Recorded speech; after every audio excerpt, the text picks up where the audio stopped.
Atención emprendedor, potencia tu negocio con préstamos con garantía hipotecaria de rebajatuscuentas.com y págalo hasta en 10 años. Bueno, y estamos con el exministro de Trabajo y excongresista de la República, Juan Cheput. Juan, ¿cómo estás? Muy buenas noches. Muy buenas noches, Omar. Encantado.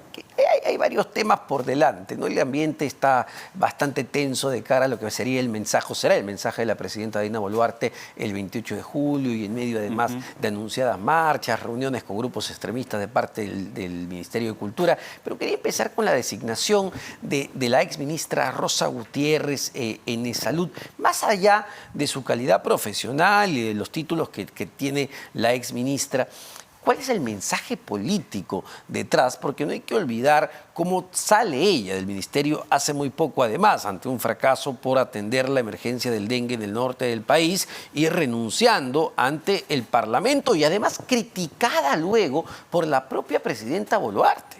Así es. Eso demuestra la incompetencia política del gobierno. Hemos visto cómo Esalud en los últimos días ha sido protagonista de una serie de escándalos. Uno de ellos que tiene que ver con el pago de 41 millones de soles a una empresa, con la participación de la PCM, aparentemente el Premier, el propio ministro Luis Adriancén, vinculado al Premier, el señor saliente de Salud.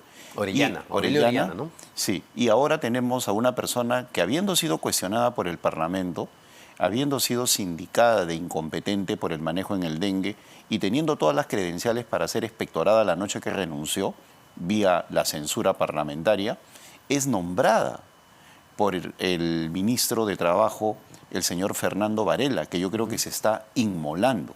Mira, yo he sido ministro de Trabajo y sé perfectamente que el cargo de salud es un cargo que se discute con el Premier y con el presidente de la República. Incluso, Juan, perdóname, entiendo que entendemos que está adscrito al Ministerio de Trabajo por razones que los... Es una OPD, pero adscrita, como tú bien señalas, al Ministerio de Trabajo, pero por el peso que tiene, ¿no?, como elemento fundamental en el sector salud, por el presupuesto que maneja. Para ilustrar a los televidentes, es un presupuesto cercano a los 8.000 millones de soles, un tercio de lo que es el presupuesto del Ministerio de Salud, pues indiscutiblemente tiene una gran preponderancia. Y en momentos como el actual, hacer un nombramiento, desafiando por un lado a el Congreso de la República que le iba a censurar, por otro lado a los gremios, a los colegios profesionales que habían señalado que ella no daba la talla para ser ministra de Salud, y en tercer lugar a la ciudadanía que está pasando por momentos difíciles por los pésimos servicios de salud, yo creo que demuestra la incompetencia política de quien está en estos momentos jefaturando el gabinete, que es el señor Alberto Tarola. Ayer conversaba con Raúl Molina, que ha sido jefe de asesores incluso de la presidencia, y advertía además de algo muy importante: podría reflejar la falta de cuadros en el gobierno. Es decir, estamos hablando de una posición sumamente importante, tú lo describes con mucha claridad, la cantidad de personas que tiene que atender Salud todos los días y los problemas que ya presenta. Y dado el contexto, ¿no se ameritaba alguien que no genere al menos tanta resistencia política? Ojo, sin hablar de sus calificaciones profesionales, que es otro tema, pero ya de por sí la señora genera resistencia política. Mira, ella puede haber llegado al límite de su propia incapacidad, ¿no?, por el principio de Peter. Puede ser una buena funcionaria de mando medio, pero ministra demostró que no fue buena. Y ahora en materia de salud, que es más ejecutivo que el propio Ministerio de Salud, ¿no? Claro. Es mucho más operativo. O sea, ahí estás dedicado a dar prestaciones. O sea, no hay elementos políticos en el cargo de salud. Entonces, yo lo que creo es que estamos en la República de la desfachatez. O sea, no se puede concebir un conjunto político dentro de los cuales está el ministro de Trabajo, el Premier y la presidenta, nombrando una persona que saben que no va a durar en el cargo. Si ellos lo hacen es porque creen que nada va a pasar. Y lamentablemente lo mismo sucedía en la época de Pedro Castillo. Había nombramiento tras nombramiento y simplemente se consolidaban en el tiempo por ausencia de control político. Hoy día hemos visto que ha salido una carta de un grupo de parlamentarios pidiéndole que renuncie, una carta encabezada por el congresista Málaga. Yo creo que los congresistas no pueden renunciar a su poder. Ellos a quien tienen que exigirle que rinda cuentas es a Fernando Varela, no a la persona que el propio ministro está señalando como que ha sido nombrada por su sugerencia. Entonces, si nosotros vamos a desviar el sentido del control político a funcionarios de mandos medios, vamos a ver lo que estamos viendo en los últimos días. Piden la cabeza de la viceministra de Cultura y no de la ministra de Cultura, piden ahora la cabeza de la presidenta de Salud y no del ministro, que es el verdadero responsable de esa situación. Es decir, ¿se trata de blindar a toda costa a los miembros del gabinete? Yo lo que creo es que hay una tremenda confusión. Ya llegar a pensar de que están cometiendo los mismos errores que cometieron con Pedro Castillo y sus gabinetes, yo creo que sería exagerado. Ahora, llama la atención, retrocediendo un poco, tú lo mencionabas, la salida de Aurelio Orellana, el expresidente ejecutivo de Salud, en medio de un escándalo que tiene que ver con el pago, las supuestas presiones para el pago de un arbitraje de más de 40 millones de soles a una empresa de pruebas rápidas en la época de Martín Vizcarra. A ver, los tiempos son importantes y hoy lo saca en una investigación interesante la Unidad de Investigación del diario El Comercio. Y dice lo siguiente, que en ese entonces todavía presidente de Salud, Aurelio Orellana, declaró ante el Ministerio Público el miércoles 28 de junio. Miércoles 28 de junio. Y en la declaración que da la Fiscalía, él deja entender muy claramente que de alguna manera recibía constantes consultas del ministro de Trabajo de ese entonces, el ministro Adrián Sen, para saber, oye, ¿cómo iba este pago? Y la fiscal o el fiscal le pregunta, y esa actitud, y tú nos podrás dar más detalles, ¿esa actitud es usual de parte de un ministro de Estado, que un ministro de Estado esté tan involucrado en el pago a una empresa por haber ganado un arbitraje? Y él mismo dice, no es usual. Y le pregunta además, oye, ¿y cómo así él consiguió unos reportes que el área técnica de salud le había enviado a la empresa? ¿Ustedes se la brindaron? No, nosotros no se la brindamos. Entonces, desde el punto de vista político, no sé si hay mucha coincidencia entre la declaración de un presidente de salud que, de alguna manera, deja muy mal parado al ministro o al exministro de Trabajo y su salida. Bueno, definitivamente es inusual. Y aún más podría ser hasta ilegal, ¿no? La preocupación de un ministro por asuntos que tienen que ver con el pago a proveedores. Esa es una cuestión que está penada en la ley del Poder Ejecutivo. Pero por otro lado, no debemos olvidar la siguiente secuencia. Luis Adriancén fue secretario general del Ministerio de Trabajo cuando fue ministro Freddy Otárola, hermano del Premier. Y por otro lado, Graciela Villasís, en la Unidad de Investigación del Comercio, señala que hay chats en los cuales se habla que está coordinando con la PCM. Y una asesora saliente de la señora Dina Boluarte, que también participa en esas conversaciones, señala que no puede ser otro que el Premier. Esa es una circunstancia que indiscutiblemente tiene que ser evaluada por el Congreso, en ese caso específico por la Comisión de Fiscalización, y está allí flotando. Y eso explicaría que se haya nombrado a una persona que, a pesar de los cuestionamientos, la misma Chela Villasís señala el día de hoy, que en plena epidemia del dengue, en el momento más crítico, la actual presidenta de Salud se fue a operar de una liposucción que no tenía nada de urgencia y se desapareció 15 días. ¿No? Eso demuestra el nivel de irresponsabilidad. Yo me pregunto, ¿ese hecho no lo sabía Fernando Varela en el momento que le evaluó? ¿El ministro de Trabajo no sabe evaluar a un trabajador, a alguien que va a estar adscrito al principal de sus sectores? Entonces, por incompetente no merece ser ministro. Y por otro lado, por irresponsable, porque está poniendo en peligro las prestaciones para millones de asegurados, tampoco. Y peor aún, la falta de temple político, el ser un chicheñó, el haber convertido al Ministerio de Trabajo en cualquier cosa, colocando a funcionarios que no valen la pena, también lo desacredita como ministro de Trabajo. Pero acá es el Parlamento quien tiene que hacer su función. ¿Y te parece, Juan, que el Parlamento en este momento está cumpliendo con su función? No, yo creo que tienen que abundar más en lo que es el control político. Yo vengo siendo muy crítico del Parlamento en el sentido de que han claudicado de su función política. Mira, a pesar de que en la Carta hay personas respetables, yo conozco a varios de los firmantes el día de hoy, yo considero que un parlamentario pierde poder cuando pide una renuncia. Un parlamentario no tiene que pedir una renuncia, un parlamentario la exige y la concreta si cree que es necesario a través de qué, del control político. O de lo contrario se va el ministro. Pedirle y llevar ese espíritu de ONG al Parlamento simplemente le quita poder. Y es por eso que el Ejecutivo cree que puede hacer lo que se le da la gana. Yo espero que reflexionen el resto de parlamentarios que no son los firmantes, porque eso no son las maneras. Si no es primera vez que piden una renuncia, ellos tienen el poder. Mira, hay clásicos de la política que señalan el poder desgasta a quien no lo ejerce. ¿no? Y lo repito, el poder desgasta a quien no lo ejerce. Y acá el poder, ¿por qué el Congreso tiene 5% de popularidad? Porque no ejerce su poder. Pero pareciera más bien, y bueno, va en esa línea, que hay un pacto de no agresión entre parte del Congreso de la República, evidentemente una parte mayoritaria de este, y el gobierno de Dina Boluarte y sus ministros. Claro, hay un deseo de no chocar, pero yo creo que eso está haciéndole daño a ambos. Mira, el tema del 19, independientemente de la cantidad, es un mensaje. En principio es una fecha simbólica, igual que el 19 de julio de 1977, que fue el paro que se tumbó el gobierno de Morales Bermúdez, ¿no? Y que luego hubo otro paro 22 y 23 de marzo de 1978, que ya fue contundente. Entonces, ¿cuál es la situación? No es tanto el hecho de que si hay 1.000, 2.000 o 100.000 personas en la calle, es el mensaje de un grupo de ciudadanos muy amplio a nivel nacional que están exigiendo la renuncia de la presidenta. O sea, es una cuestión bien clara. Si la presidenta ante eso prefiere irse de viaje, no cambia de gabinete, no hace la construcción de una gran alianza política, ¿tú crees que va a resistir 3 años más? Imagínate que le hagan una marcha cada mes. Antes de hablar de la marcha, que me interesa mucho tu análisis, el hecho o el mantener a Alberto Tarola como premier, mantener a este gabinete tal cual de cara al 28 de julio, ¿sería un error para la presidenta? Totalmente, totalmente. Alberto Tarola es una persona que ya está sindicada con indicios de corrupción en más de un caso.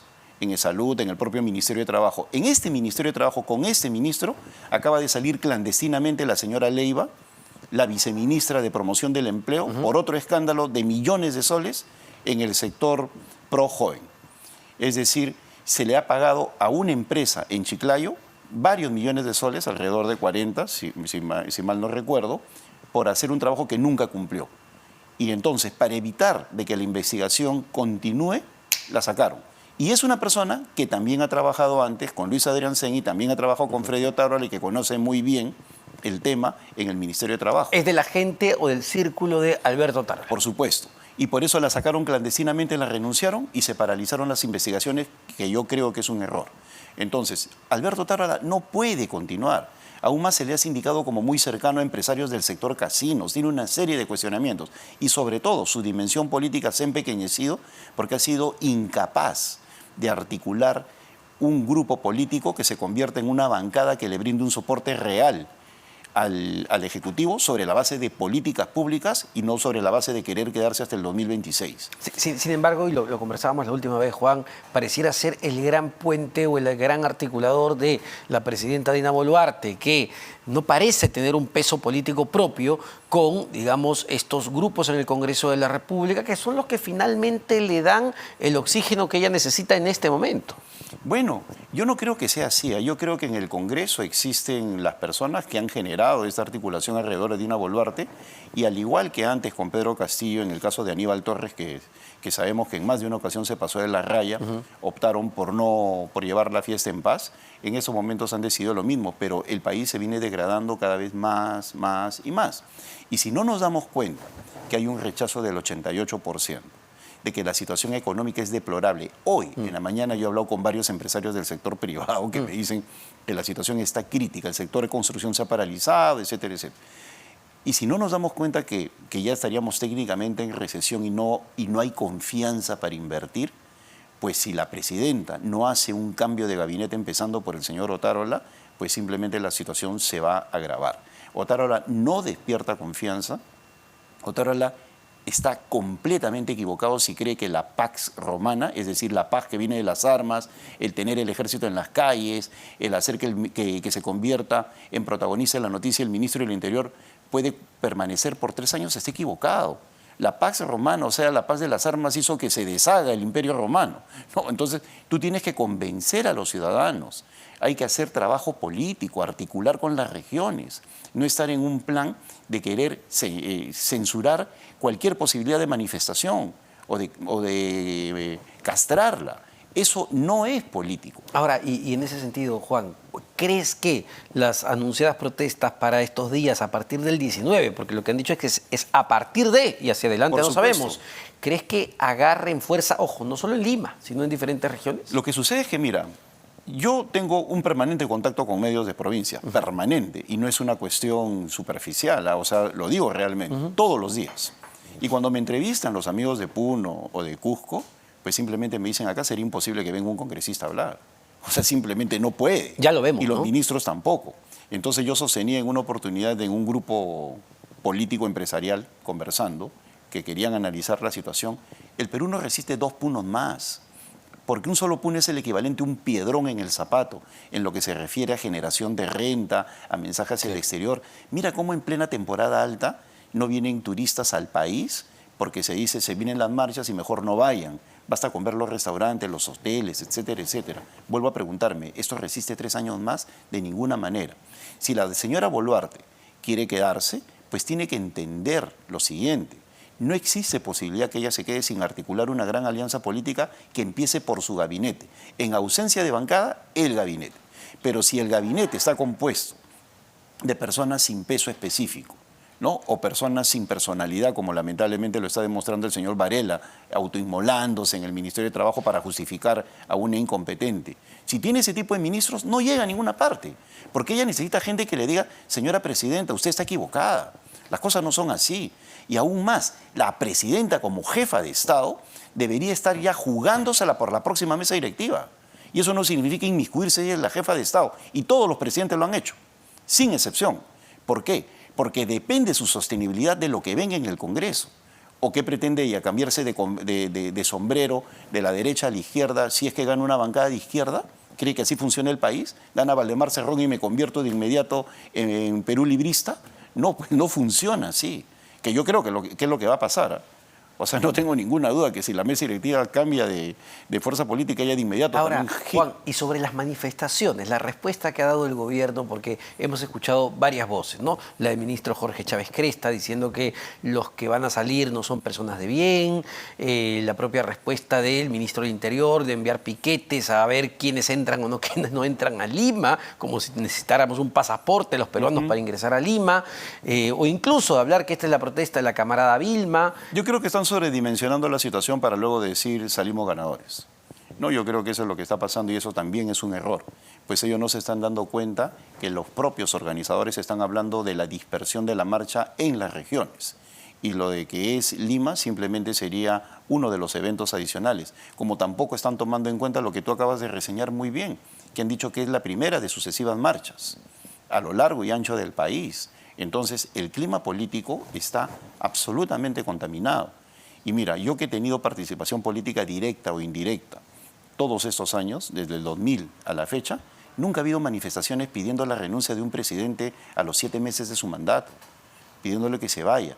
O sea, son hechos concretos, políticos que tienen que analizarse y requieren, sin ninguna duda, respuesta política. Dado que lo mencionas, y tú además estuviste dentro de justamente este gabinete de Manuel Merino que cayó rápidamente a partir de protestas, y puedes tener un análisis al respecto y comparar. ¿Qué hizo que Manuel Merino caiga tan rápido a partir de las protestas que, por ejemplo, lo que hemos visto en varias semanas, diciembre y enero sobre todo, con Dina Boluarte, no hiciera que caiga? Bueno, cayó por el Congreso y esa es una cuestión que no se ha desarrollado lo suficiente.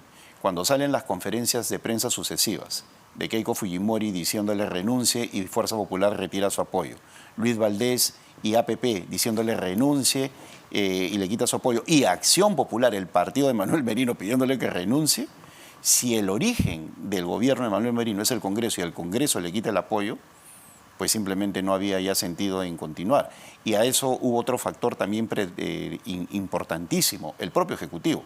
Que uno tras otro los ministros empiecen a renunciar en la noche, cerca de 12 ministros, fue determinante. Yo no renuncié y me jacto de no haber renunciado, porque yo creo que se tenía que dar la batalla. Al día siguiente hubo ya el acontecimiento final, ¿no?, de que las bancadas le habían quitado el apoyo. Y a pesar de tener el apoyo de las Fuerzas Armadas, porque yo fui testigo de eso, lamentablemente ya... Pero Juan, hay discrepancias, ¿sabes? Porque el rumor que teníamos en las salas de redacción era más bien que las Fuerzas Armadas no le contestaban a Manuel Merino. No, eso es un rumor, como tú bien lo acabas de decir. Sí hubo una reunión en el Ministerio del Interior que ha sido pública y luego hubo un Consejo de Ministros el domingo en la mañana. Más que nada una reunión de ministros, pues ya había varios renunciantes y ahí habían señalamientos de que las Fuerzas Armadas indican que en provincias no había nada. El problema era limeño. Pero ante el Congreso que retire el apoyo, ahí sí se genera una crisis de gobernabilidad terminal. Pero ese puede ser el factor, digamos, diferencial entre las protestas, que en el caso de Boluarte la manifestación no fue en Lima y con Merino fue en Lima. Yo creo que el factor determinante, más que las protestas de Lima que ya estaban agotándose, yo creo que fueron esos dos que te he mencionado, ¿no? El Congreso y los ministros que se van. Claro, pero ¿por qué el Congreso decide quitarle el apoyo? Porque Bueno, a eso me refiero, ¿no? Porque fue en Lima. Porque fue en Lima, definitivamente. Y no te olvides de que el mismo Lima casi hace que renuncie la misma Dina Boluarte. A la semana de su mandato, luego de haber juramentado hasta el 28 de julio del 2026, las sazonadas en Lima hicieron que ella rebajara el periodo al 2024 y una semana después al 2023. Es decir, claro, ya estaban las muertes de Inti Bryan, dos jóvenes que habían muerto en medio de las protestas. Pero claro, nuevamente, si hacemos las comparaciones, en el caso de Dina Boluarte estamos hablando de 65 personas que perdieron la vida. Por eso es interesante el análisis de este tipo porque, es decir, ¿todo depende de dónde ocurra la manifestación? No, todo depende del papel del Congreso. Yo creo que el Congreso es determinante en ese sentido.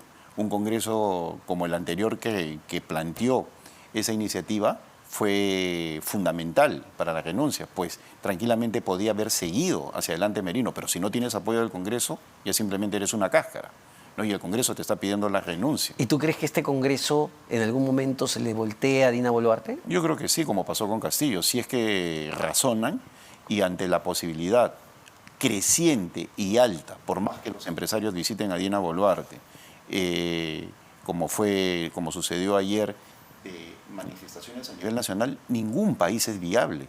Mira cómo se ha incrementado el cultivo de coca, 400%. Mira la delincuencia, cómo está en las calles. O sea, estamos en un proceso de deterioro que exige ya una respuesta política basada en la responsabilidad, en la historia.